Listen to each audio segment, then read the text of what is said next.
चलिए, very very evening बाबू लोग, कैसे हैं आप लोग? शुभ संध्या माही जी, मानस देवी जी, सब लोगों को ढेर सारी शुभकामना। तो हम लोग प्रारंभ करें। कल हम लोग ढेर सारी योगी की चर्चा किए थे, एक दो बार पढ़ लीजिएगा उस टॉपिक को तो बिल्कुल ही क्लीन हो जाएगा। लगातार क्वेश्चन पूछता है, बहुत लोग कह रहे थे कि गुरुजी इसमें VVI कर दीजिए, तो नहीं, सब VVI है, सबको दो बार तीन बार पढ़ लीजिएगा, सब महत्वपूर्ण है। आइए, तो सरवन जी, कुणाल जी, माही जी, अजय जी, सब लोग को पुष्पांजलि। आज हम लोग चर्चा करने वाले हैं एटॉमिक स्ट्रक्चर। हालांकि कल का टॉपिक थोड़ा सा छोटा नीचे में छूटा हुआ था, नीचे में इसको जरूर देख लेंगे, यह काफी महत्वपूर्ण माना जाता है।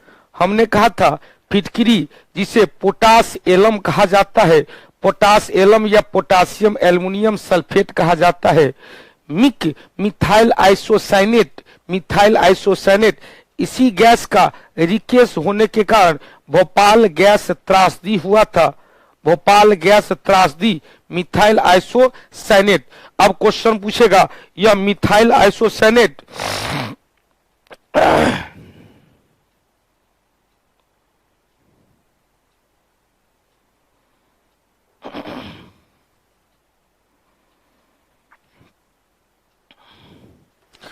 यह जो मिथाइल आइसोसाइनेट, अब आप लोग से एक क्वेश्चन एक्स्ट्रा ले लेंगे।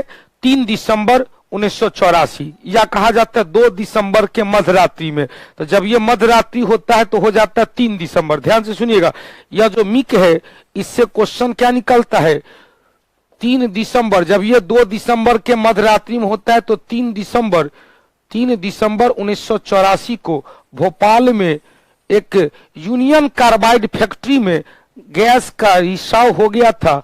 भोपाल, ऐसा क्वेश्चन लगता है एग्जाम टाइम में जैसा कुछ आता ही नहीं है। नीतीश कुमार पटेल जी, एकदम बिल्कुल गलत बात है, डर के आगे जीत है। आप लोग रिजल्ट ओरिएंटेड है, कौटिल्या जीएस के रिजल्ट के नाम में आते हैं और इस तरह से आप लोग करेंगे तो फिर मेरा भी उत्साह जो रिजल्ट के प्रति है कम हो जाएगा, क्योंकि आप लोग याद है नीतीश कुमार पटेल जी या अन्य सभी लोग लॉकडाउन के शुरू क्लास से ही आप लोग यूट्यूब चैनल और एप्लीकेशन पे लगे हुए हैं, और निराशा की भाव नहीं होना चाहिए। हिम्मत ना हार यार, लड़ के लेंगे डबल स्टार, हिम्मत ना हार यार, लड़ के लेंगे डबल स्टार। आइए, मिथाइल आइसोसाइनेट 3 दिसंबर 1984 में क्या हुआ था बाबू? भोपाल में यूनियन कार्बाइड का एक फैक्ट्री था जिसमें सीबाम नामक कीटनाशक पदार्थ बनाने के लिए इस गैस का प्रयोग होता था। गैस का मध्यरात्रि में लीकेज होने के कारण कहा जाता है 3200 लोगों की मृत्यु हो गई और 10,000 से भी ज्यादा लोग प्रभावित हुए थे। इस घटना को भोपाल गैस त्रासदी के नाम से जाना जाता है। उस समय मध्य प्रदेश के मुख्यमंत्री अर्जुन सिंह थाने थे, अर्जुन सिंह। चले, बहुत अच्छी बात है पुरुषोत्तम जी। अब देखो क्वेश्चन पूछेगा, ऑयल ऑफ विट्रियोल सांद्र सल्फ्यूरिक एसिड। अब देखो सांद्र मतलब क्या हुआ, ज्यादा सल्फ्यूरिक एसिड की मात्रा है। अब बैटरी के पानी में हमने क्या कहा था, तनु H2SO4, तनु मतलब पानी की मात्रा ज्यादा, एसिड की मात्रा कम, तो तनु होगा, पानी की मात्रा कम, एसिड की मात्रा ज्यादा होगा, तो क्या होगा भाई, सांद्र कहलाएगा। अम्लराज में बताए थे सांद्र नाइट्रिक एसिड और सांद्र हाइड्रोक्लोरिक एसिड का मिश्रण, जिसमें नाइट्रिक एसिड का 1 अंश, हाइड्रोक्लोरिक एसिड का 3 अंश। वाटर गैस बताए थे जल गैस, कार्बन मोनोऑक्साइड और हाइड्रोजन का मिश्रण। Producer gas, carbon monoxide, nitrogen का मिश्रण। सिरका बताए थे एसिटिक एसिड का तनु विलयन को सिरका, या क्या कहेंगे, तनु विलयन को सिरका या विनेगर कहा जाता है। अब क्वेश्चन, सिरका का रासायनिक नाम एसिटिक एसिड है। फॉर्मेलिन, यहाँ एसिटिक एसिड, फॉर्मेलिन क्या है, फॉर्मल्डिहाइड का 10% विलयन, और फ्रियोन क्या है, डाइफ्लोरोकार्बन। फ्रियोन क्या है, डाइफ्लोरोकार्बन, जिसे CFC गैस के नाम से भी जाना जाता है। क्वेश्चन पूछेगा क्लोरोफ्लोरोकार्बन का दूसरा नाम क्या है, फ्रियोन, जिसे क्या कहेंगे, डाइफ्लोरोकार्बन, कार्बन। पुरुषोत्तम जी जूम कर देते तो यह कट जाता, जूम कर देते तो यह कट जाता। क्लियर हो गया। अब एक बार फिर से ले,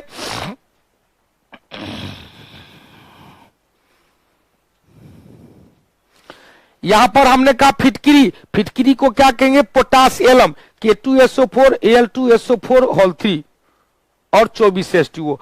मिक मतलब क्या हुआ, मिथाइल आइसोसाइनेट, मिथाइल आइसोसाइनेट। ध्यान सुनिएगा, मिथाइल आइसोसाइनेट कौन गैस का कहां यूज होता है। देखो बाबू, मिथाइल आइसोसाइनेट का प्रयोग कहां किसके लिए, तो यूनियन कार्बाइड के फैक्ट्री में जो सीबाम नामक कीटनाशक पदार्थ, सीबाम नामक कीटनाशक पदार्थ बनाने में किया जा रहा था।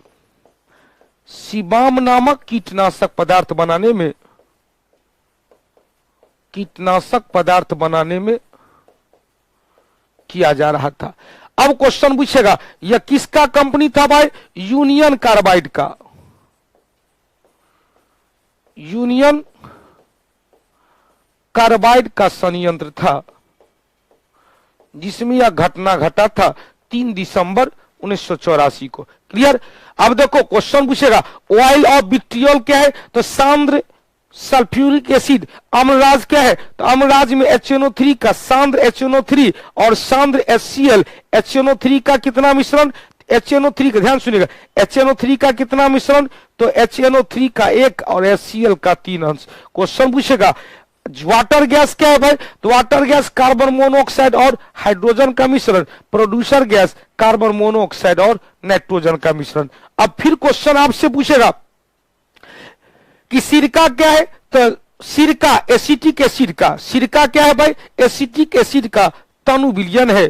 फॉर्मेलिन क्या है, फॉर्मल्डिहाइड का 10% सॉल्यूशन। और फ्रियन क्या है, डाइक्लोरो डाइफ्लोरोकार्बन, डाइक्लोरो डाइफ्लोरोकार्बन। हो गया, डाइक्लोरो डाइफ्लोरोकार्बन।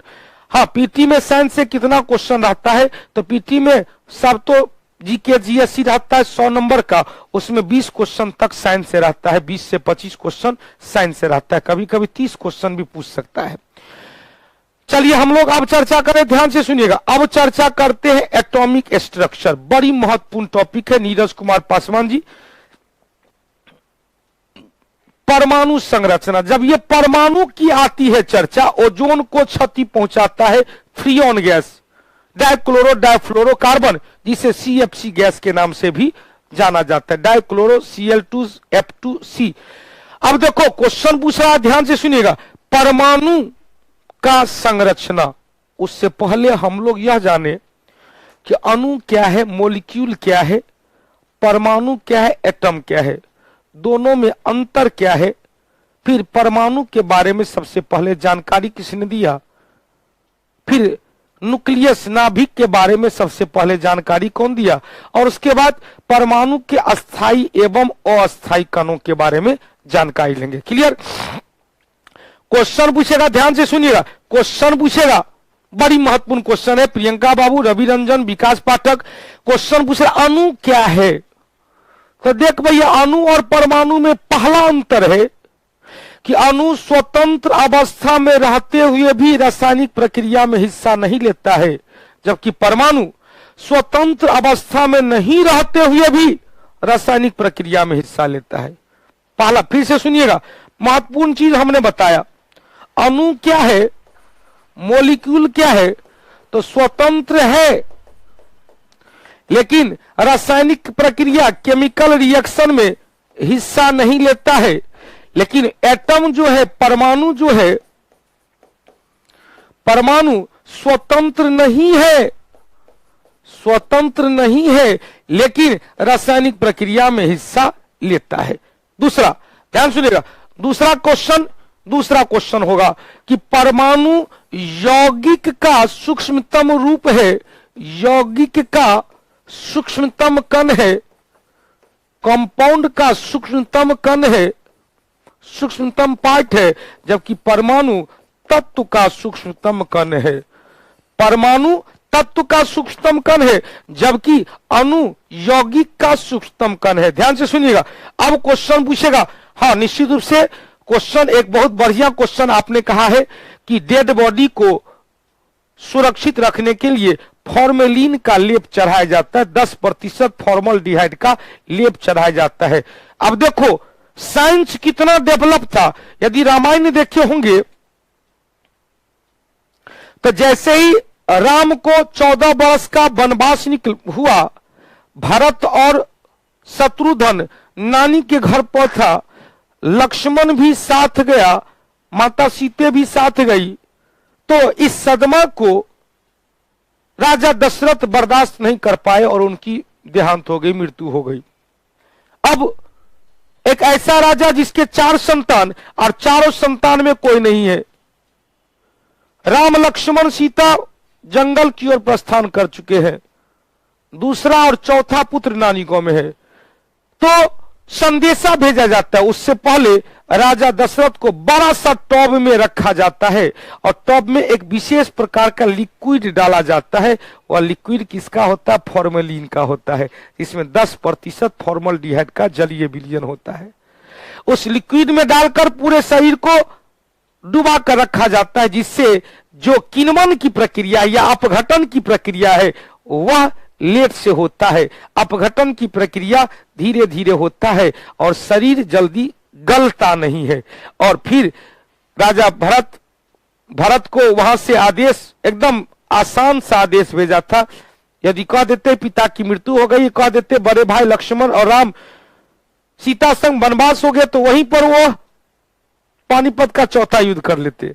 लेकिन उनको कहे कि पिताजी का मन हो गया है कि आपसे मिलने का, आपको बुला रहे हैं, आए और फिर उस जल से, उस लिक्विड से निकाला गया और तब जाकर अंतिम संस्कार हुआ था। तो ध्यान से सुनिएगा, वह ऑयल जो है, वह तेल जो है, ध्यान से, वह तेल जो है वह किसका तेल था? फॉर्मेलिन का था। फॉर्मेलिन क्या है भाई? 10% फॉर्मल्डिहाइड का मिश्रण। क्वेश्चन पूछेगा, पढ़ने के चक्कर में क्लास से मालूम ही नहीं होगा कि अणु कब होगा और परमाणु कब होगा। विपिन जी ध्यान से सुनिएगा, अणु कब होगा? तो अणु होगा यौगिक का सूक्ष्मतम कण अणु कहलाता है और तत्व का सूक्ष्मतम कण परमाणु कहलाता है। अणु में भी यौगिक के सभी गुण पाए जाते हैं, परमाणु में भी तत्व के सभी गुण पाए जाते हैं। अणु में यौगिक के सभी गुण पाए जाते हैं, वह स्वतंत्र अवस्था में भी रहता है, लेकिन अणु रासायनिक प्रक्रिया में हिस्सा नहीं लेता है। परमाणु में तत्व के सभी गुण पाए जाते हैं, परमाणु स्वतंत्र अवस्था में नहीं रहता है, फिर भी वह रासायनिक प्रक्रिया में हिस्सा लेता है। इतना ही अंतर आप याद रखेंगे, इनकलाब जिंदाबाद हो जाएगा। ध्यान से सुनिएगा, अब क्वेश्चन पूछेगा कि अणु और परमाणु अंतर क्लियर हो गया। यहां से पदार्थ का वह सूक्ष्मतम कण जो स्वतंत्र अवस्था में रहता है किंतु रासायनिक प्रक्रिया में हिस्सा नहीं लेता, उसे मॉलिक्यूल कहा जाता है। पदार्थ का वह सूक्ष्मतम कण जिसमें उस पदार्थ का सभी गुण पाया जाता है, स्वतंत्र भी रहता है किंतु रासायनिक प्रक्रिया में हिस्सा नहीं लेता है, क्या कहलाया? अणु कहलाता है। अब क्वेश्चन पूछेगा, अणु क्या है? तो यौगिक का सूक्ष्मतम कण है। अणु क्या है? रासायनिक यौगिक का सबसे छोटा कण अणु कहलाता है। परमाणु में क्या बताए? परमाणु में तत्व का सूक्ष्मतम कण जिसमें तो उस तत्व का सभी गुण पाया जाता है और स्वतंत्र अवस्था में नहीं रहते हुए भी वो रासायनिक प्रक्रिया में हिस्सा लेता है, उसे ही परमाणु कहा जाता है। मतलब पदार्थ का वह सूक्ष्मतम कण जिसमें पदार्थ का सभी गुण पाया जाता है, वह स्वतंत्र अवस्था में नहीं रहता है लेकिन रासायनिक प्रक्रिया में हिस्सा लेता है, उसे ही एटम कहा जाता है। सबसे छोटा कण यदि पूछेगा तो इलेक्ट्रॉन होता है। सबसे छोटा कण पूछेगा, इलेक्ट्रॉन होता है। तत्व का सबसे छोटा कण पूछेगा, परमाणु होगा। ध्यान से सुनिएगा, अब देखो क्वेश्चन पूछेगा यहां पर कि यौगिक का सूक्ष्मतम कण क्या हुआ? अणु हुआ। तत्व का सूक्ष्मतम कण क्या हुआ? परमाणु हुआ। अब परमाणु और अणु में डायरेक्ट क्वेश्चन पूछ देगा पदार्थ का, या डायरेक्ट पूछेगा सबसे सूक्ष्मतम कण कौन हुआ, सबसे छोटा कण कौन हुआ, सबसे सूक्ष्मतम कण इलेक्ट्रॉन होता है। सबसे सूक्ष्मतम कण, संजीव सुमन, सबसे सूक्ष्मतम कण कौन होता है? इलेक्ट्रॉन होता है। अब देखो ध्यान से सुनिएगा, क्वेश्चन पूछ रहा है कि यौगिक भी पदार्थ का पार्ट है, तत्व यौगिक और मिश्रण, तत्व भी पदार्थ का पार्ट है। तो पदार्थ का वह सूक्ष्मतम गुण जिसमें उस पदार्थ का सभी नेचर पर सभी गुण पाया जाता है, वह स्वतंत्र अवस्था में रहकर भी रासायनिक प्रक्रिया में भाग नहीं लेता है, मॉलिक्यूल कहलाता है। पदार्थ का वह सूक्ष्मतम कण जिसमें उस पदार्थ का सभी गुण पाया जाता है, स्वतंत्र नहीं है लेकिन रासायनिक प्रक्रिया में भाग लेता है, परमाणु कहलाया।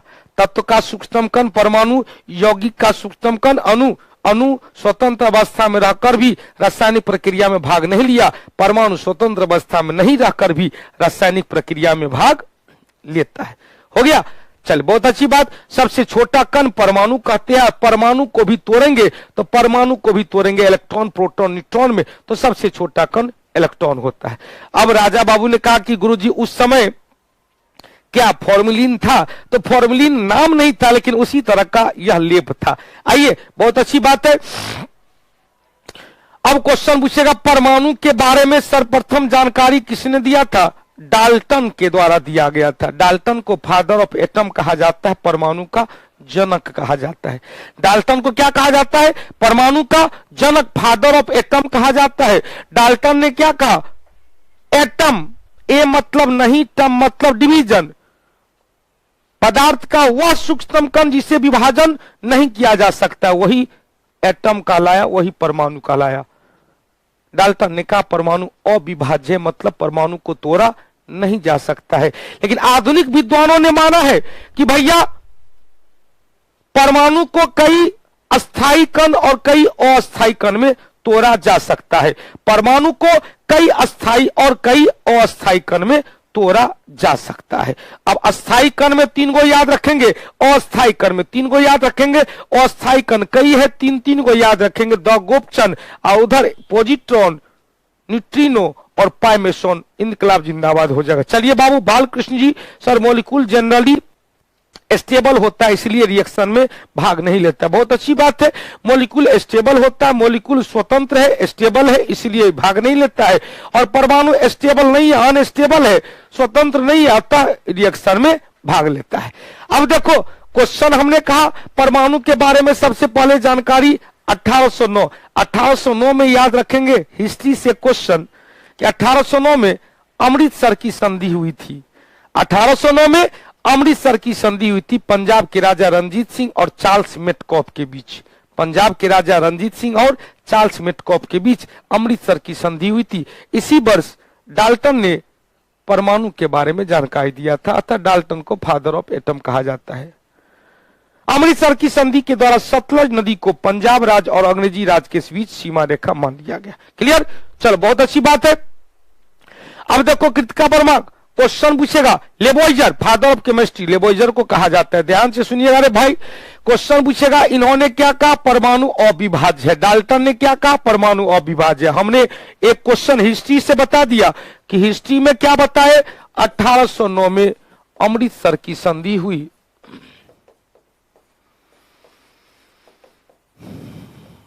किसके किसके बीच? महाराजा रणजीत सिंह एवं चार्ल्स मेटकॉफ के बीच, जिसमें सतलज नदी को पंजाब राज और अंग्रेजी राज, पंजाब राज और अंग्रेजी राज के बीच सीमा माना गया। और दूसरी तरफ 1809 में डाल्टन ने, ध्यान सुनिएगा, 1809 में डाल्टन ने क्या किया? तो डाल्टन ने प्रतिपादित किया कि परमाणु को विभाजित नहीं किया जा सकता है। हो गया। अब क्वेश्चन पूछेगा परमाणु अविभाज्य है, डाल्टन को फादर ऑफ एटम कहा जाता है। डाल्टन को फादर ऑफ एटम कहा जाता है। हालांकि परमाणु के पहला परिचय डेमोक्रेट्स नामक विद्वान के द्वारा दिया गया। परमाणु सिद्धांत का पहला प्रतिपादन डाल्टन ने क्या कहा? परमाणु अनब्रेकेबल है। क्वेश्चन पूछेगा कि यदि किसी तत्व में एक समान परमाणु रखेंगे तो उसे क्या कहेंगे? मोनो एटॉमिक कहा जाता है। अब यहां से क्वेश्चन बनता है, शब्द पर गौर कीजिएगा, शब्द पर गौर कीजिएगा। अब देखो 1806 में अमृतसर की संधि कैसे हो गया भाई? 1809 में अमृतसर की संधि होती है। क्वेश्चन पूछेगा 1909 और 1809 दोनों बड़ी महत्वपूर्ण है। 1809 में अमृतसर की संधि, 1909 में मार्ले मिंटो सुधार, जिसके तहत मुसलमानों के लिए पृथक निर्वाचन क्षेत्र दिया गया। क्वेश्चन पूछेगा, हाँ, डेमोक्रेट्स ने परमाणु के बारे में पहला परिचय दिया। क्वेश्चन पूछेगा,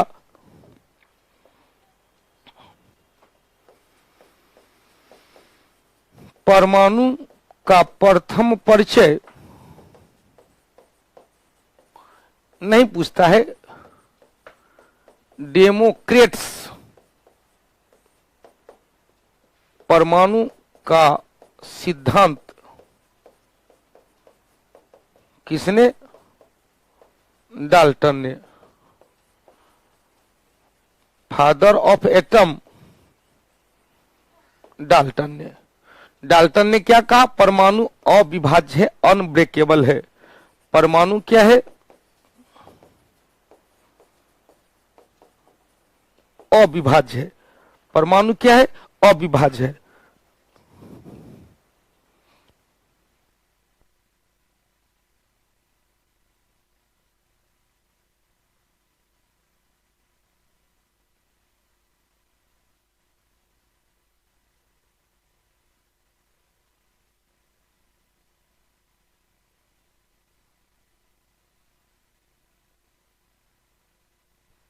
चलिए अब अगला पॉइंट हम लोग लेते हैं, ध्यान से सुनिएगा। अगला पॉइंट लेते हैं कि क्वेश्चन पूछता है कि यदि कभी कभी पूछता मोनो एटॉमिक क्या है, डाई एटॉमिक क्या है, ट्राई एटॉमिक क्या है, ऑक्टा एटॉमिक क्या है, टेट्रा एटॉमिक क्या है, तो सब कुछ याद रखेंगे। एक बार में आसान सा क्वेश्चन ले लेते हैं, ध्यान से सुनिएगा। Mono atomic, di atomic, tri atomic, tetra atomic,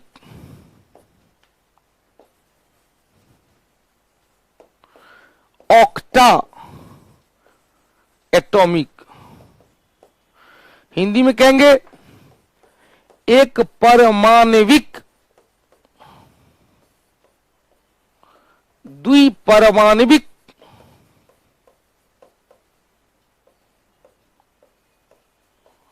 द्विपरमाणविक,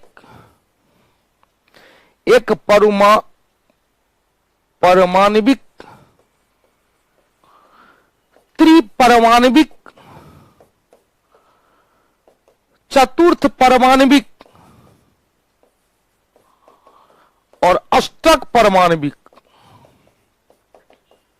ध्यान से सुनिएगा, मोनो एटॉमिक किसे कहेंगे? तो मोनो एटॉमिक के अंतर्गत, ध्यान सुनिएगा, मोनो एटॉमिक के अंतर्गत सभी अक्रिय गैस को शामिल किया जाता है, सभी इनर्ट गैस को शामिल किया जाता है, सभी अक्रिय गैस को शामिल किया जाता है, जिसे जीरो समूह में रखा गया। अक्रिय को ही कहते हैं निष्क्रिय गैस या अक्रियाशील गैस, अक्रियाशील गैस, जिसकी संख्या कितना है भाई? 6 है। कौन कौन है भाई? हेमा, नीलम और करीना, जियो बेटा रणबीर। हेमा, नीलम और करीना, जियो बेटा रणबीर।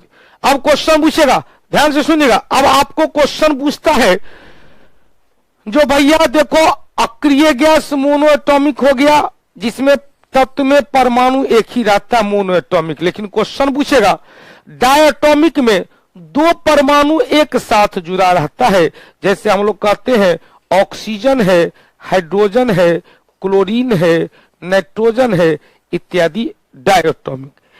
ट्राइएटॉमिक में एक ही एग्जाम्पल है, ओजोन को कहते हैं ट्राइएटॉमिक। ट्राइएटॉमिक का एक एग्जाम्पल है ओजोन।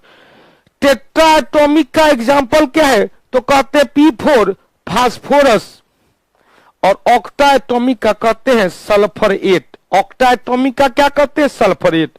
अब क्वेश्चन पूछेगा कि सभी अक्रिय गैस, जितने भी इनर्ट गैस है, उसके आउटर मोस्ट ऑर्बिट में बाह्यतम कक्षा में इलेक्ट्रॉन की संख्या 8 होती है। अपवाद है हीलियम, क्योंकि हीलियम का परमाणु संख्या 2 है, अतः बाह्यतम कक्षा में इलेक्ट्रॉन की संख्या 2 ही होता है। अपवाद हीलियम है, हीलियम को छोड़कर सभी अक्रिय गैस के बाह्यतम कक्षा में इलेक्ट्रॉन की संख्या 8 होती है। क्लियर। अब देखो ध्यान से सुनिएगा, क्वेश्चन पूछेगा अक्रिय गैस, नोबल गैस या इनर्ट गैस को क्या कहते हैं, मोनो एटॉमिक। सभी अक्रिय गैस, क्लियर हो गया, मोनो एटॉमिक जिसके बाह्यतम कक्षा में इलेक्ट्रॉन की संख्या 8 होती है। अपवाद है हीलियम, हीलियम में बाह्यतम कक्षा में इलेक्ट्रॉन की संख्या 2 होती है। अक्रिय गैस की संख्या कितनी है, 6 है। कौन कौन है भाई, तो हीलियम है, नियोन है, आर्गन है, क्रिप्टन है, जेनॉन है और रेडन है। याद करने के लिए क्या कहते हम, हेमा, नीलम और करीना, जियो बेटा और रणवीर। हेमा, नीलम और करीना, जियो बेटा और रणवीर। अब यहां पर क्वेश्चन पूछ रहा है कि इस सभी गैस में, सभी अक्रिय गैस में सबसे हल्की अक्रिय गैस हीलियम है, सबसे भारी अक्रिय गैस रेडॉन है। सबसे हल्की अक्रिय गैस हीलियम है, सबसे भारी अक्रिय गैस रेडॉन है। लेकिन रेडॉन चूंकि हमारे वायुमंडल में नहीं पाया जाता, यह भूकंप के दौरान पृथ्वी के क्रस्ट से उत्पन्न होता है। हमारे वायुमंडल में पाए जाने वाला सबसे भारी अक्रिय गैस जेनॉन है। हमारे वायुमंडल में पाए जाने वाला सबसे भारी अक्रिय गैस जेनॉन है। सड़क पर जो डिवाइडर लगा रहता है उसमें नियोन गैस रहता है। नियोन के कारण उसमें जो विज्ञापन होता है चमकीला होता है। कहा जाता है संविधान का जो मूल प्रति है, जिसे प्रेम बिहारी नारायण रायजादा के द्वारा लिखा गया है, संविधान संसद भवन के लाइब्रेरी में इसी हीलियम गैस से भरा हुआ एक बर्तन में वह मूल प्रति, हाथ से लिखा हुआ स्क्रिप्ट जो है, वह मूल प्रति इसी हीलियम गैस से भरे हुए जार या बर्तन में रखा हुआ है। तो 4 क्वेश्चन हमने बताया, ध्यान से सुनिएगा, 4 क्वेश्चन बताया है। सुशील जी टेट्रा एटॉमिक कैसे होगा, मीथेन आप बता रहे एक ही परमाणु, एक परमाणु होगा। तो यहां से हमने 4 क्वेश्चन आपको बताया, ध्यान से सुनिएगा। सभी अक्रिय गैस में, सभी अक्रिय गैस में सबसे हल्की अक्रिय गैस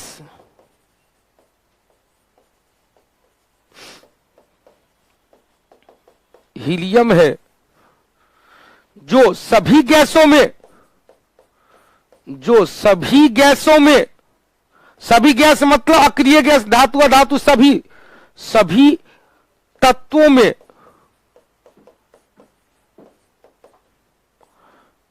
दूसरा, सभी तत्वों में हाइड्रोजन के बाद, हाइड्रोजन के बाद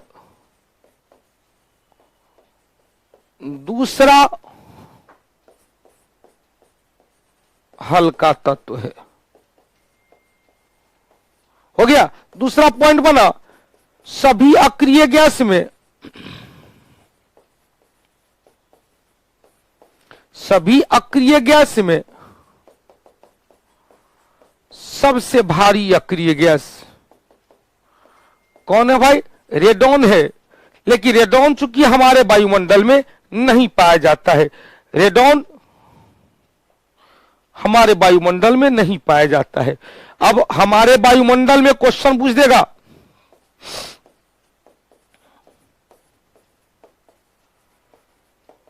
हमारे वायुमंडल में पाए जाने वाला सबसे भारी अक्रिय गैस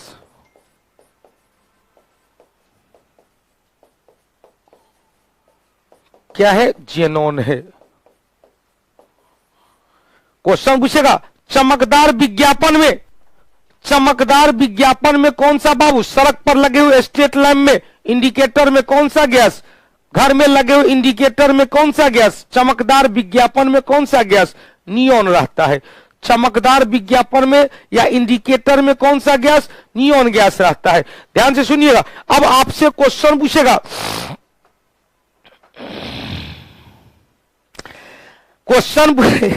क्वेश्चन पूछेगा उस पर ध्यान देंगे। या हमारे वायुमंडल में सबसे भारी अक्रिय गैस जेनॉन है, चूंकि रेडॉन तो पाया ही नहीं जाता है। अब आपसे क्वेश्चन पूछेगा कि जो संविधान की मूल प्रति है, संविधान की मूल प्रति जिसे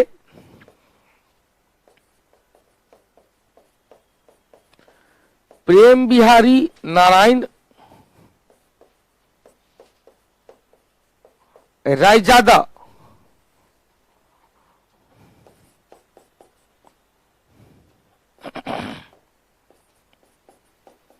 रायजादा द्वारा हाथ से लिखा गया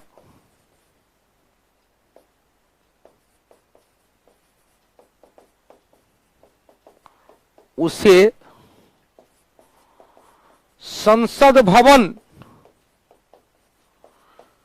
के पुस्तकालय में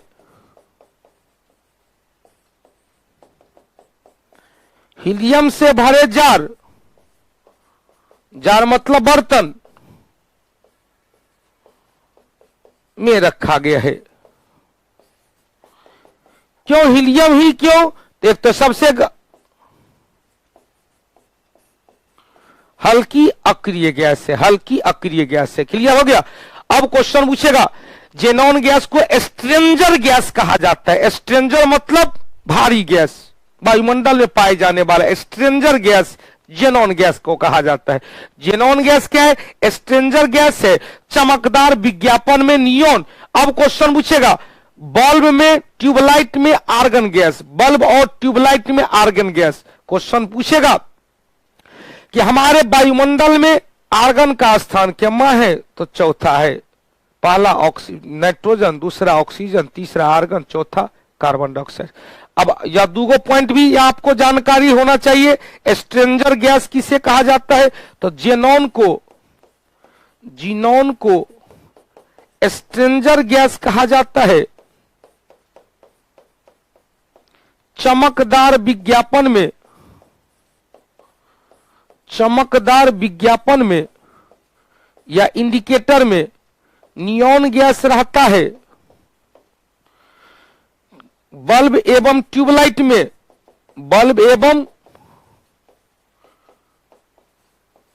में आर्गन गैस रहता है। और क्वेश्चन है, हमारे वायुमंडल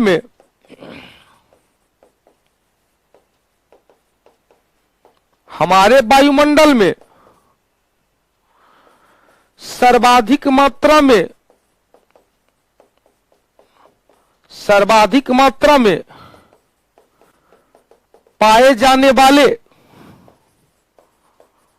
अक्रिय गैस आर्गन है, जो सभी गैसों में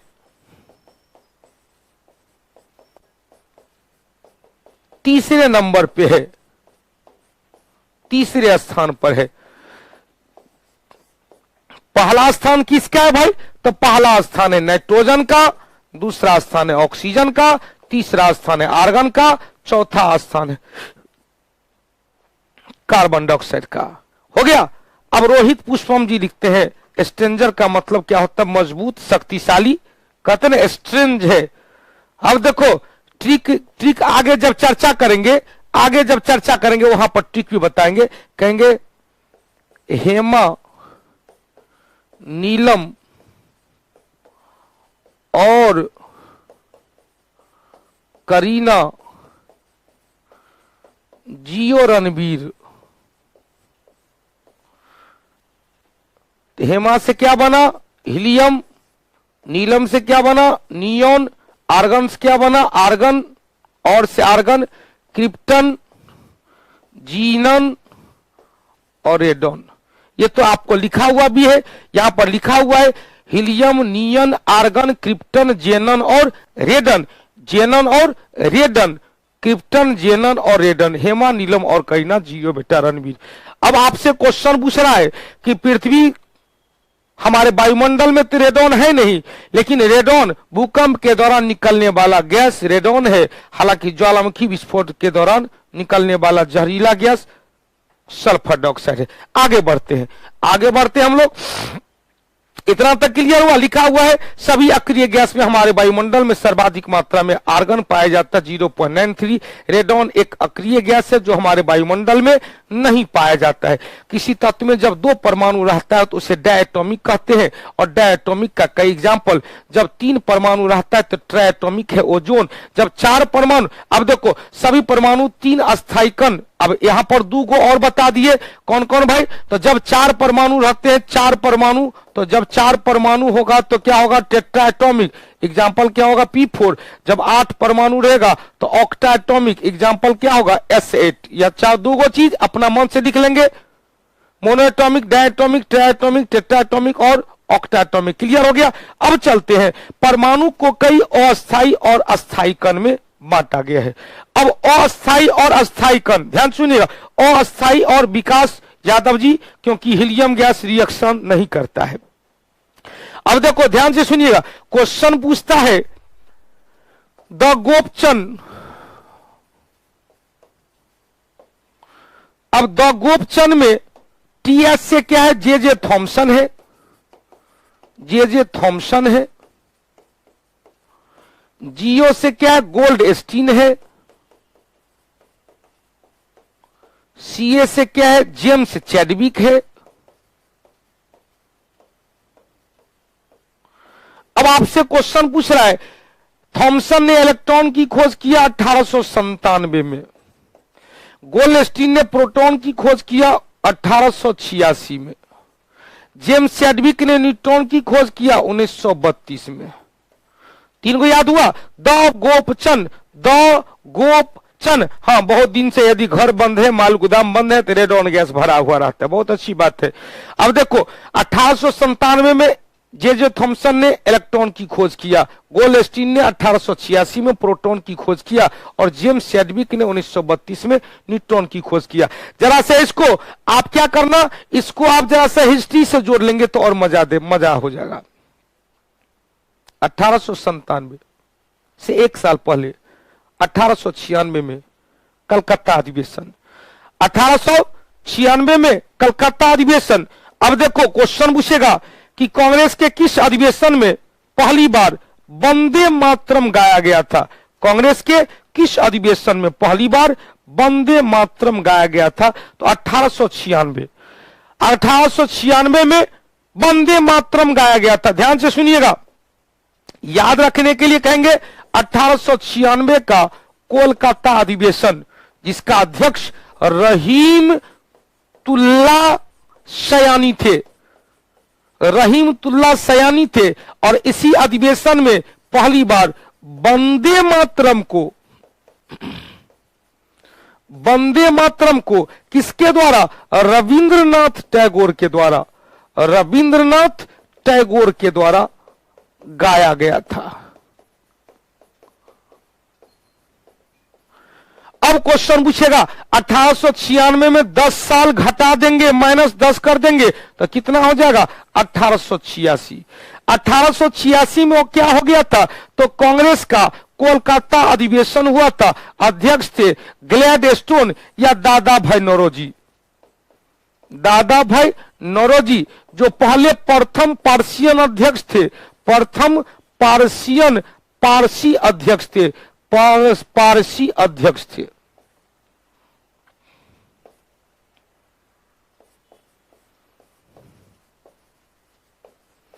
और 1886 में गोल्डस्टीन के द्वारा प्रोटॉन की खोज किया गया था। अब देखो और एक क्वेश्चन पूछता है, बड़ी महत्वपूर्ण, ध्यान से सुनिएगा। अब क्वेश्चन पूछेगा, एक क्वेश्चन और पूछ रहा है पुरुषोत्तम जी, ये सब आपका विश्वास है कि आप ही अकेले एक ऐसे शिक्षक हैं जो केमिस्ट्री में, ज्योग्राफी और हिस्ट्री में साइंस भी पढ़ा देते हैं। ये सब आप लोग का साथ है, विश्वास है, माता रानी का साथ है। यह सब सच में मिराकल है, कहते हैं ना आश्चर्य, मिराकल है कि साइंस पढ़ाने वाले मास्टर भी हिस्ट्री पढ़ाते हैं। लेकिन आजकल में क्या होता है कि एक सब्जेक्ट को मास्टर पढ़ाता है, कोई एक सब्जेक्ट कोई मास्टर पढ़ाता है, वो कहता है कि हम विद्वान तोरा बना देंगे, तोरा पास करा देंगे। रे बेटवा, एगो सब्जेक्ट से कोई पास कर, कोई मैथ का शिक्षक यदि चाहे बिहार दरोगा का रिजल्ट निकाल देंगे तो संभव है। कोई मैथ का टीचर कहेगा कि एनटीपीसी का एग्जाम तोरा पास करा देंगे, सही संभव है। कोई रीजनिंग का टीचर कह दे कि तोरा एनटीपीसी का एग्जाम पास करा देंगे, संभव है। कोई फिजिक्स का शिक्षक कहे कि एग्जाम पास करा देंगे, संभव है। भैया आपको एग्जाम पास करना है तो मैथ को भी पकड़ होना चाहिए, रीजनिंग पर भी पकड़ होना चाहिए, और जीके एंड जीएस पर भी पकड़ होना चाहिए। अब देखो क्वेश्चन पूछेगा है, देखो क्वेश्चन पूछेगा, परे पारसी अब बेचे तेल, मतलब परे फारसी और बेचे तेल। तो प्रथम पर्शियन अध्यक्ष दादा भाई नौरोजी 1896 में ग्लैडस्टोन ने प्रोटॉन की खोज किया था। अब क्वेश्चन पूछेगा, ध्यान से सुनिएगा, अब आपसे क्वेश्चन पूछे, ध्यान से सुनिएगा। पहले 1886 में 10 साल और घटा देंगे तो कितना हो जाएगा, 1876 हो जाएगा। 1876 से 2 क्वेश्चन बनता है। इसी वर्ष एस.एन. बनर्जी ने, सुरेंद्रनाथ बनर्जी ने इंडियन एसोसिएशन की स्थापना किए थे। इंडियन एसोसिएशन की स्थापना किए थे, और 1876 में बंकिम चंद्र चटर्जी के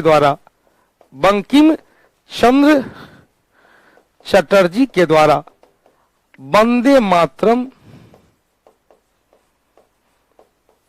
वंदे मातरम को बंगाल के कुंतल पांडा गांव में लिखा गया था। अब यहां से 3-4 क्वेश्चन हमने कहा, ध्यान से सुनिएगा, 3-4 क्वेश्चन हमने कहा और एक क्वेश्चन फिक्स्ड है। अभी लिख लो कॉपी में, लिख लो कॉपी में, अभी जितना बता है एक क्वेश्चन बिहार दरोगा के पीटी में, या एनटीपीसी के पीटी में, या ग्रुप डी के पीटी में, या बिहार पुलिस के पीटी में, या बिहार दरोगा के मुख्य एग्जाम में, या ईएसए के एग्जाम में, या एसएससी इंटर स्तरीय मुख्य परीक्षा के एग्जाम। एक क्वेश्चन फिक्स्ड है, आपको फिक्स्ड है, पूछना है। एक बार रिवीजन हम कर लेते, बड़ी मस्त चीज था, एक बार रिवीजन कर लेते हैं। रिवीजन करना जरूरी है अब, क्योंकि हमने आपको कहा द गोपचंद, देखो ना कितना इधर उधर चल रहे हैं। द गोपचंद क्लियर। जे थॉमसन ने 1897 में इलेक्ट्रॉन की खोज किया, गोल्डस्टीन ने 1886 में प्रोटॉन की खोज किया, 1932 में जेम्स चैडविक ने न्यूट्रॉन की खोज किया। 1897 में 1 साल घटाए, 1896 में कांग्रेस का कलकत्ता अधिवेशन रहमतुल्लाह सयानी वंदे मातरम को पहली बार रविन्द्रनाथ टैगोर के द्वारा गाया गया था। वंदे मातरम का इतिहास देख लिए कि वंदे मातरम की रचना 1876 में बंगाल के कुंतल पांडा गांव में बंकिम चंद्र चटर्जी के द्वारा किया गया। वंदे मातरम का पहला प्रकाशन आनंद मठ नामक उपन्यास में 1886 में किया गया। 1886 से 2 क्वेश्चन बना कि 1886 में कलकत्ता अधिवेशन, दादा भाई नौरोजी जो प्रथम पर्शियन अध्यक्ष थे, 1886 में गोल्डस्टीन के द्वारा प्रोटॉन की खोज किया गया। और क्वेश्चन पूछेगा कि 1876 ईस्वी में और क्या हुआ भाई, तो 1876 ईस्वी में सुरेंद्रनाथ बनर्जी ने इंडियन एसोसिएशन की स्थापना किया था। अब देखो क्वेश्चन पूछेगा, 1 साल और जोड़ देंगे, 1877 ईस्वी में दिल्ली दरबार का आयोजन किया गया था। उधर चलेंगे 1932 में, तो 1932 में 2-3 क्वेश्चन बड़ी महत्वपूर्ण है। 1932 में क्या क्या महत्वपूर्ण है, देखो भैया बड़ी महत्वपूर्ण चीज सब है, उसको आप देखते रहेंगे। 1932 में आप देखो, 1932 में जेम्स चैडविक ने न्यूट्रॉन की खोज किया। 1932 में 3 कंडीशन याद रखेंगे। 1932 में तीसरा गोलमेज सम्मेलन,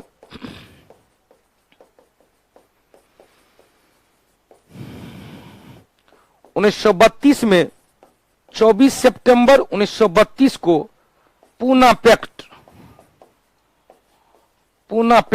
1932 में 16 अगस्त 1932 को सामुदायिक पंचायत, 1932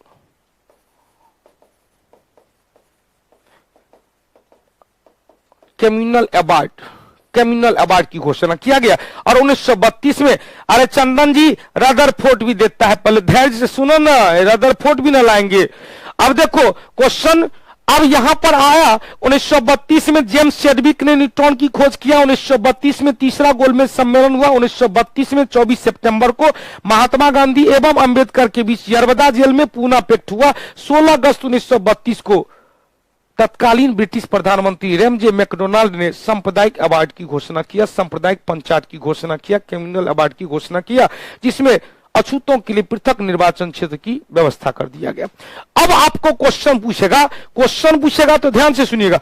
अब आपसे क्वेश्चन पूछेगा कि भाई प्रोटॉन की खोज कभी कभी रदरफोर्ड भी देता है। तो रदरफोर्ड ने प्रोटॉन के बारे में विस्तृत जानकारी 1920 में दिया था, विस्तृत जानकारी। हालांकि इससे पहले रदरफोर्ड ने 1911 ईस्वी में नाभिकीय मॉडल दिया।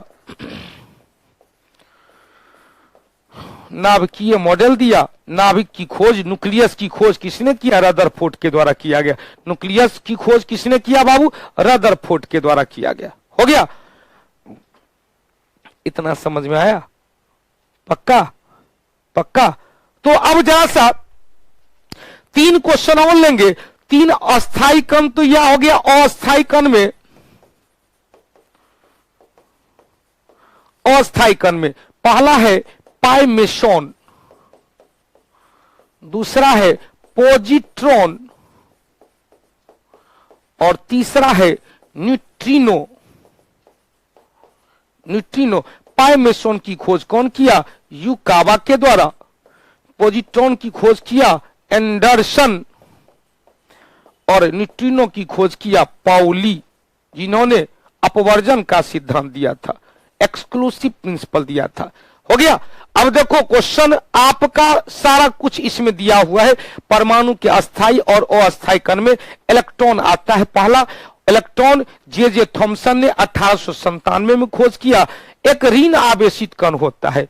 इलेक्ट्रॉन क्या है? एक ऋणी व्यक्ति है। ध्यान से सुनिएगा, जैसा बोल रहे हैं उसको सुनिएगा। इलेक्ट्रॉन एक ऋणी व्यक्ति है, जिससे ऋण निकलता है उस पर उसे धनवान बना लेता है, और जिस पर यह इलेक्ट्रॉन पहुंचता है उसे ऋणी बना देता है। मतलब इलेक्ट्रॉन ऋण आवेशित होता है। जिस तत्व से, जिस परमाणु से इलेक्ट्रॉन बाहर निकल जाता है उस पर प्लस आवेश, और जिस पर इलेक्ट्रॉन आ जाता है उस पर माइनस आवेश आ जाता है, क्योंकि उसका चार्ज ही है, उसका आवेश ही है ऋणात्मक। अब इलेक्ट्रॉन का आवेश क्वेश्चन पूछ देगा तो माइनस 1.6 गुने 10 के पावर -19 कूलम्ब होता है। आवेश का मात्रा कूलम्ब होता है।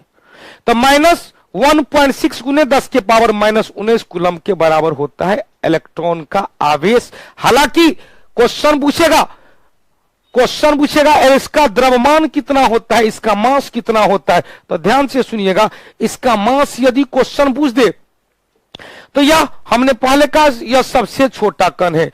इसका मास 9.108 गुने 10 के पावर 31 किलोग्राम। ग्राम में आएंगे तो 3 को घटा देंगे, यहां पर -31 होगा, मिसप्रिंट है, -31 किलोग्राम। अब देखो 9.108 गुने 10 के पावर -31 किलोग्राम। कभी कभी आपको फॉर्मेट चेंज कर देगा। इलेक्ट्रॉन का मास दिया है और दे दिया पहले, तो आपको पता है 9.108 गुने 10 के पावर -31 किलोग्राम या 10 के पावर -28 ग्राम। आपको कभी कभी फॉर्मेट चेंज कर देता है। इलेक्ट्रॉन का मास दिया, डायरेक्ट दे दिया 10 के पावर -30 किलोग्राम। तो आप कंफ्यूज हो जाते हो कि शायद लगता है कि मिसप्रिंट हो गया, डायरेक्ट दिया है आपको क्वेश्चन में। इलेक्ट्रॉन का मास होता है, ऑप्शन में दे दिया 10 के पावर -31 किलोग्राम, बी में दिया 10 के पावर -30 किलोग्राम, सी में दिया 10 के पावर -28 किलोग्राम, डी में दिया 10 के पावर -27 किलोग्राम। मारिए तो आप लोग, बनाइए तो देखते हैं, जल्दी से कोई बताएंगे। आपको जो अभी रॉ मटेरियल दिए हैं उसका उत्तर बताइएगा। केटाइन एनाइन, बहुत अच्छी बात है।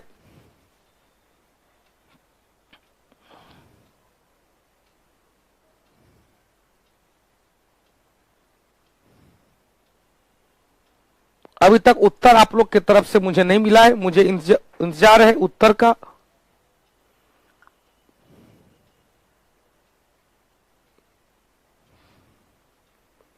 बाबू जल्दी से बताएंगे। चले, बहुत लोग ए मार रहे हैं, बहुत लोग बी मार रहे हैं। अधिकांश लोगों का उत्तर आ रहा है, अधिकांश लोगों का उत्तर आ रहा है बी। ए और बी, एक दो व्यक्ति का सी आ रहा है। बेटा आप उत्तर देने का प्रयास करना, मजा आएगा। उत्तर जितना दीजिएगा उतना आनंद आएगा, आपको भी कॉन्फिडेंट लेवल बढ़ेगा।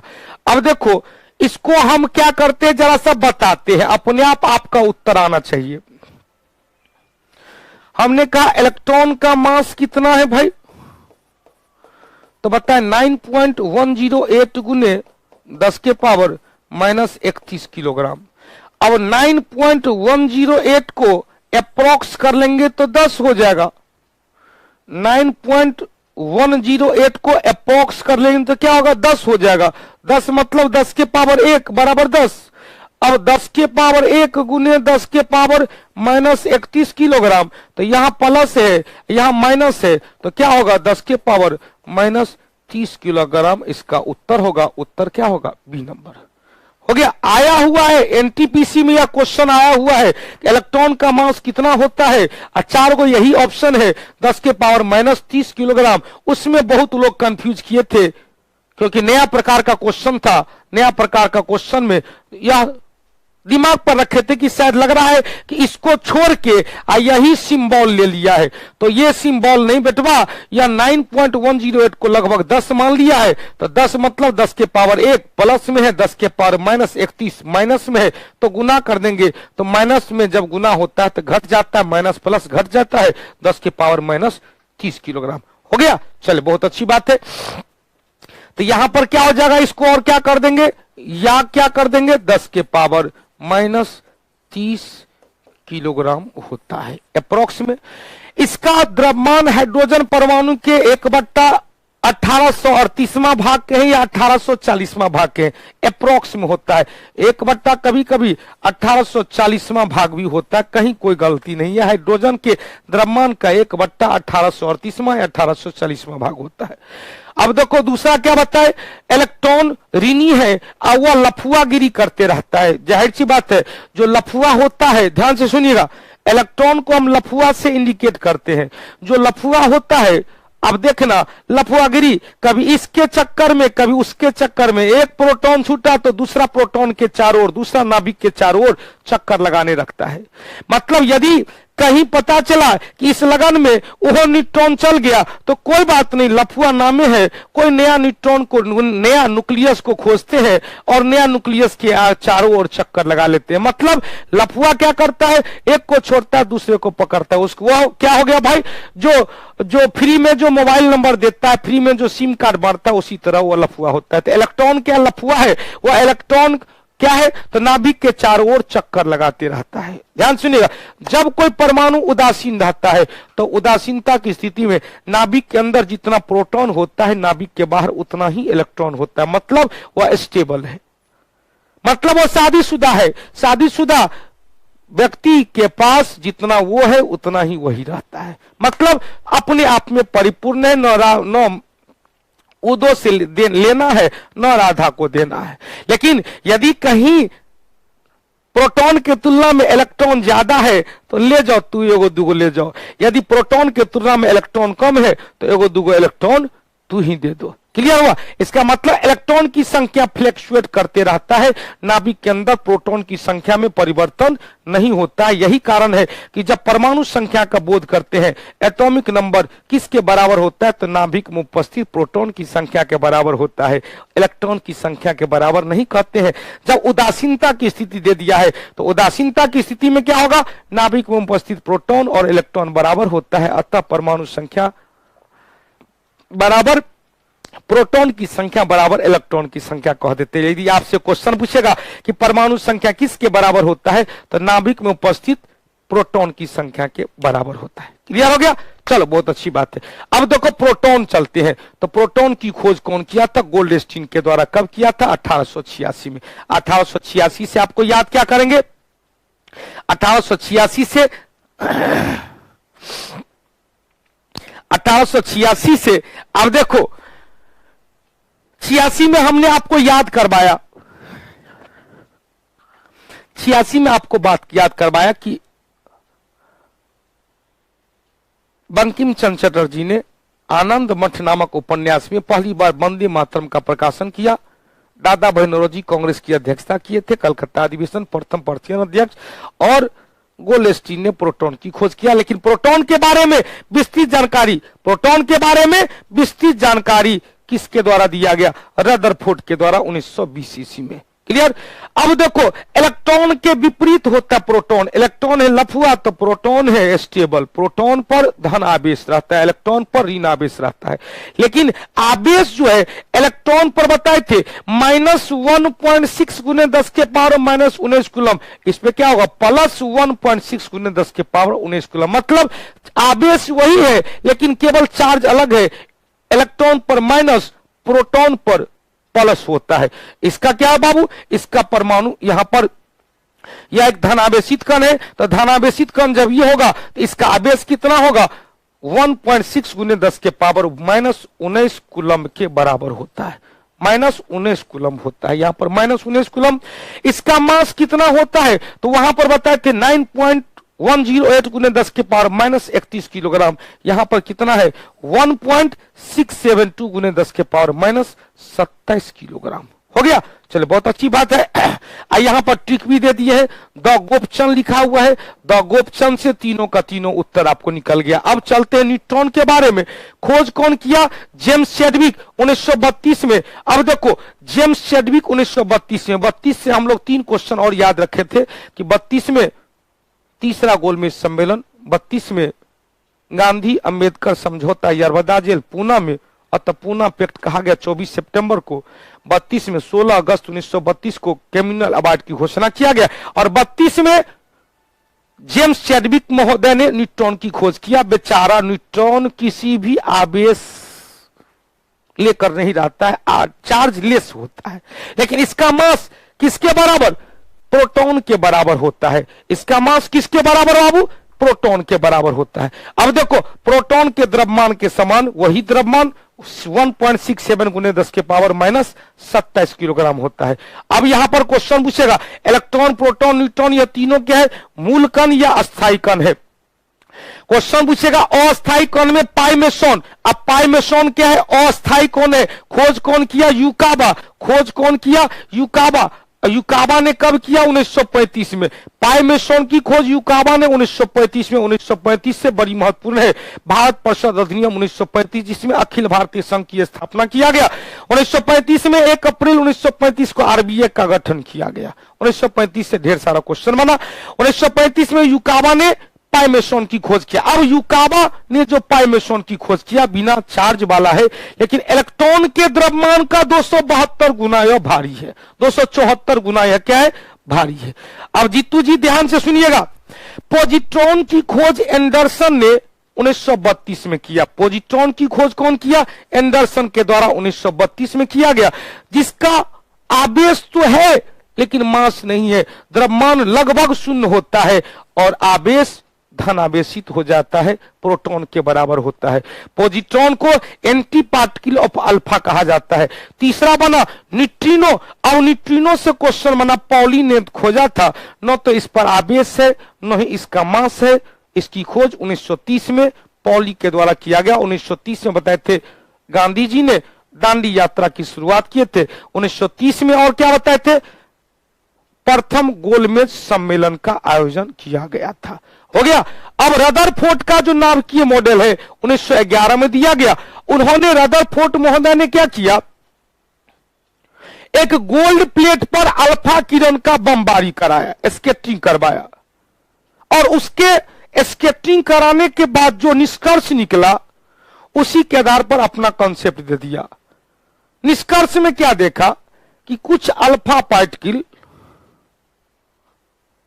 अपने रास्ते में थोड़ा सा डेविएट होती है, कुछ अल्फा पार्टिकल आर पार हो जाती है और कुछ अल्फा पार्टिकल सीधे वापस आ जाती है।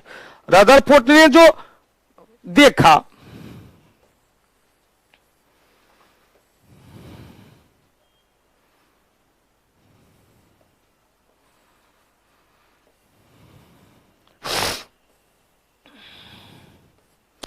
इसी के आधार पर इन्होंने अपना नियम दे दिया। रदरफोर्ड का न्यूक्लियर मॉडल में कुछ दोष भी था। रदरफोर्ड ने अपना सिद्धांत 1911 में दिया, नाभिकीय मॉडल। इसमें सोना के प्लेट पर अल्फा किरण का स्केटिंग प्रयोग के आधार पर जो निष्कर्ष निकला उसके आधार पर दिया।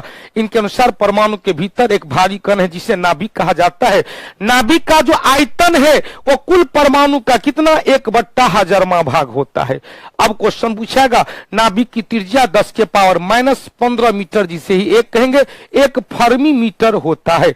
नाभिक की त्रिज्या 1 फर्मी मीटर होता है। क्वेश्चन पूछता है परमाणु का समस्त द्रव्यमान किसमें होता है, तो नाभिक में वो स्थित होता है। इसी नाभिक के चारों ओर इलेक्ट्रॉन चक्कर लगाते रहता है। अब आगे की कार्यवाही के लिए जब नील्स बोर का इसका कुछ दोष पहले देख लेंगे। न्यूक्लियर मॉडल में कुछ डिफेक्ट था, कुछ दोष था। दोष नंबर 1 कि रदरफोर्ड ने यह कभी नहीं कहा कि भैया बाहर में कितना लफुआ है, कितना इलेक्ट्रॉन चक्कर किस ऑर्बिट में लगा रहा है, किसके पीछे कितना लफुआ लगा हुआ है, इसके बारे में रदरफोर्ड नहीं बताया। नील्स बोर ने बताया कि जिसके पास जितना ऊर्जा है वह उतना अधिक उसके चारों ओर क्या है, लफुआ चक्कर लगाता है। समझ रहा है ना हम क्या बोल रहे हैं? जो जितना ऊर्जावान है उसके चारों ओर उतना ही ज्यादा इलेक्ट्रॉन चक्कर लगाता है। रदरफोर्ड ने यह नहीं कहा। रदरफोर्ड ने यह नहीं कहा कि किसके पीछे या किसके ऑर्बिट में कितना चक्कर लगा रहा है। अब देखो क्वेश्चन, इन्होंने इलेक्ट्रॉन चक्कर लगाते समय यह भी कहा, रदरफोर्ड ने कहा कि रे भैया इलेक्ट्रॉन चक्कर लगाते लगाते लगाते लगाते लगाते लगाते लगाते लगाते अपना ऊर्जा खो देता है और वह नाभिक में गिर जाता है, जो कदापि संभव नहीं है। तो यह कल हम लोग इसके बारे में आगे चर्चा करेंगे। कल का टॉपिक होगा पूरा एटॉमिक स्ट्रक्चर। ध्यान से सुनिएगा, पूरा एटॉमिक, नील्स बोर का परमाणु सिद्धांत, और उसके बाद हम लोग परमाणु संख्या, परमाणु द्रव्यमान के बारे में चर्चा करते हुए वैलेंस इलेक्ट्रॉन, कोर इलेक्ट्रॉन और फिर वैलेंसी निकालेंगे। और इसके ये जो तत्व है इसको एक बार जरूर आप लोग इसको देख लीजिएगा। जो महत्वपूर्ण है वही है, जो महत्वपूर्ण है वही है। इसको एक बार देख लीजिएगा। इसको हम नहीं कल बताएंगे, आप एक बार देख लीजिएगा। कोशिश करेंगे कल का टॉपिक में हम लोग नहीं होगा तो कल, नहीं होगा तो परसों जाएगा। तो हम लोग मात्र 5 मिनट का ब्रेक लेते हैं। 5 मिनट के ब्रेक के बाद हिस्ट्री का क्लास स्टार्ट होगा, फाउंडेशन बैच हिस्ट्री, जिसमें आज रात पूतकाल को क्लियर करेंगे। क्लियर? तो बिहार पुलिस का बैच भी स्टार्ट हो चुका है। आज से शाम के 4 बजे वर्ल्ड ज्योग्राफी के साथ स्टार्ट हुआ है। आप लोग का बैच भी चल रहा है। बड़ी मजेदार तरीके से बैच का आनंद लेते रहे। और जितने भी 29 तारीख को जिन का एग्जाम है, या 6 दिसंबर को जिन का एग्जाम है, या 12 दिसंबर को जिन का एग्जाम है, या 28 दिसंबर को जिन का एग्जाम है, हिम्मत न हार यार, लड़ के लेंगे डबल स्टार। निश्चित रूप से आशा और विश्वास करें, जीत आपकी होगी, जीत आपकी होगी। हो गया? तो एनटीपीसी का कितना साइंस से क्वेश्चन पूछेगा? एनटीपीसी में 30 से 35 क्वेश्चन साइंस रहेगा और शेष क्वेश्चन, मतलब एनटीपीसी में साइंस और आर्ट 50-50 रहता है। आर्ट से भी ज्यादा क्वेश्चन रहते हैं। प्रीवियस क्वेश्चन उठा के देखो ना, हम हो सकता है झूठ भी बोले लेकिन प्रीवियस क्वेश्चन झूठ नहीं बोलेगा। देख भैया, हम वास्तविकता को दिखाने का प्रयास करते हैं, हम ख्वाबी पलाव में तीर नहीं चलाते हैं। जो रियल है और रियलिटी के साथ चलते हैं, मजा आता है उस समय। कोई लंद लिफाफा न करके रियलिटी के साथ चलो, देखो कितना मजा आएगा। जिसका वर्तमान अच्छा है, भविष्य भी अच्छा ही होगा। इसी के साथ अभी के सेवा के लिए लेते हैं विराम, फिर मिलते हैं हिस्ट्री और टेस्ट सीरीज वाले बैच में। तब तक के लिए जय हिंद, जय भारत, जय कौटिल्य, जय बिहार, जय मिथिला। धन्यवाद।